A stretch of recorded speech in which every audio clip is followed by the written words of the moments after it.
안녕하세요. 안녕하세요. 2부입니다. 3장, 4장을 살펴볼 거예요. 3장은 엄마의 곁에서 성장하는 아이라고 해서.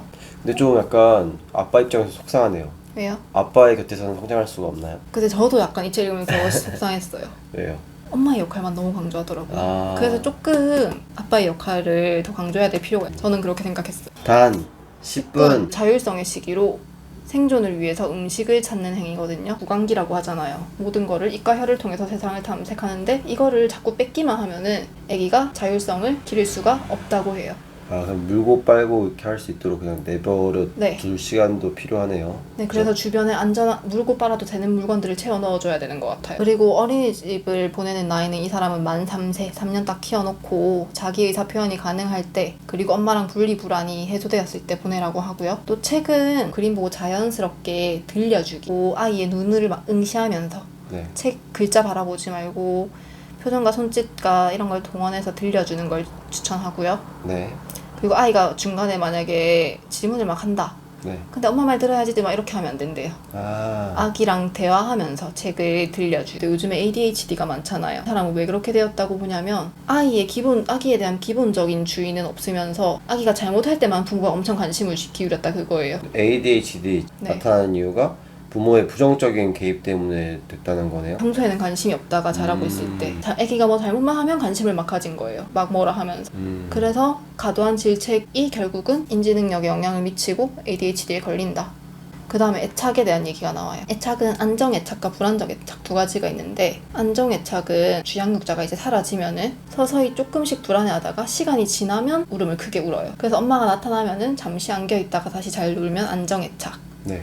불안정애착은 엄마가 나가려고 하는 즉시 발작적으로 불안해해요. 엄마가 돌아와도 안아줘도 쉽게 울음을 그치지 못해요. 아. 또는 엄마가 있으나 없으나 신경 안 쓰는 경우, 이것도 엄마랑 좀 정서적인 스킨십이 없어서 불안정하게 애착이 형성될 가능성이 크대요. 근데 안정애착이 당연히 아기를 위해서 더 좋고, 이런 걸 위해서는 일부에서 얘기했던 것처럼 일관적인 양육태도, 예측 가능한 양육태도, 네. 따뜻한 눈길, 부드러운 스킨십, 스킨십도 나름 네. 중요한가 보네요. 아주 중요하다고 아이를 여기는 것 키울 때. 같아요. 네. 네. 변덕스러운 태도는 아기가 회피형 애착을 가지게 한다고 해요. 근데 이런 사람들은 나중에 커서도 타인과 관계를 맺을 때 회피하거나 그냥 집착하는 사람들 있잖아요. 그쵸. 그런 경우에 좀 불안정 애착을 겪었을 가능성이 크대요. 그 다음 변 훈련이에요. 아기한테 똥을 더러운 거니까 만지지 마 이렇게 하면 안 된대요. 아기한테 똥은 그냥 내 몸에서 나온 일부, 최초의 창조물이래요. 뭔가 만들어내긴 했네요, 그쵸, 아기가. 네, 그걸 가지고 더럽다고 하면 안 된대요. 처음에 변 훈련할 때 자연스럽게 넘겨야지, 똥을 잘 봤다고 해서 엄청 칭찬을 한다든지 네. 못한다고 해서 엄청 비난을 하면은 네. 안 된대요. 그럼 만질 때 이렇게 아구 치지 이런 것도 하면 안 되겠네. 늦는다고 해서 예민하게 굴지 말래요. 3세 정도 되면은 스스로 통제할 수 있기 때문에. 그럼 저는 똥을 쌀 때 앞으로 호응하지 않겠습니다. 와, 똥 쌌어! 이렇게 하지도 않고 가만히 그냥 무덤덤하게 닦고 버리겠습니다. 아마 변 훈련 시작할 때 얘기하는 것 같긴 해요. 그 다음에 사실 모든 아기가 공격성을 가지고 태어난다고 해요. 이건 성악설이네요. 그렇네요. 애아이 태동, 우리는 논다고 네. 하잖아요. 엄마의 젖을 무는 행위 자체가 공격성에 대한 본능이래요. 아, 그런데 이제 이거를 자라면서 부모들이 어떻게 승화시켜 주느냐가 중요하대요. 건강하게 바꿔주려면 놀이를 통해서. 공격성은 낮추는데 이 낮추기 위해서는 놀이를 통해서. 네, 공격성을 이제 좀.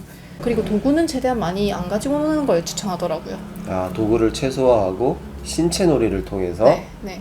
규칙 속에서 아이의 공격성을 긍정적인 부분으로 발달시켜라, 이런 말이네요. 네. 그래서 이때는 아버지 역할이 좀 강조돼요. 이제 드디어 아버지 네. 역할이 나왔어요. 네, 그래서 신체 네. 놀이를 통해서 둘만의 규칙을 만들어서 네. 놀이를 해주면 좋대요. 알겠습니다. 네. 잊지 않겠습니다. 그 다음에 뭐 남자아이와 여자아이의 공감 이런 얘기가 나오는데, 저렇게 엄마들 관찰하면은 여자아이와 남자아이가 관심을 받는 정도가 다르다고 해요. 그래서 엄마들이 수유 시간을 남자아이를 더 길게 한다네요. 여자아이 수유 시간 좀 짧고. 네. 상대적으로 적은 관심을 받은 여자아이는 자기가 보살핌의 대상이 아니라 엄마가 보살핌의 대상이 되는 거예요. 그래서 엄마한테 공감을 많이 한다. 단 10분. 이제 마지막인가요? 아빠가 양육에 적극적일 때 아이의 사회성 발달과 모든 발달에 긍정적인 영향을 미치고 아내가 행복감이 높다는 건 당연히 알려진 사실이래요. 네. 근데 강간해낸 것이 아버지로서의 몰입 경험이 무엇보다도 아빠의 발전에 영향을 준다는 거예요. 남자의 인생에서 네. 우울증이 제일 많이 오는 시기가 그 시기라고 하네요. 아빠들 보면은 내가 막 집안일 해줄게 막 이렇게 하고 하잖아. 이제 엄마가 힘드니까. 네. 근데 그것보다 더 중요한 건 아빠도 역시 아기와 애착을 형성하는 일이 가장 중요하대요. 그러니까 네. 집안일만 돕지 말고 육아도 조금 같이 해줘야 되겠네요. 조금이 아니라 이제 그냥 동등하게. 아, 1대1 네. 50대 50. 그리고 만약에 혹시나 우울감이 느껴진다면 아빠가 가족들한테 엄마에게 이렇게 터놓고 얘기를 하고 아, 나 너무 힘들다. 네. 대화를 좀- 하고 도와달라. 네. 해도 결국에는 당신이 참아 이렇게 되지 않나요? 에이 그렇지 않죠. 그래요? 네. 알겠습니다. 이 책을 읽으면서 제가 느낀 거는 첫 번째, 눈 맞춤이 중요하다. 네. 눈 맞춤이 중요하다.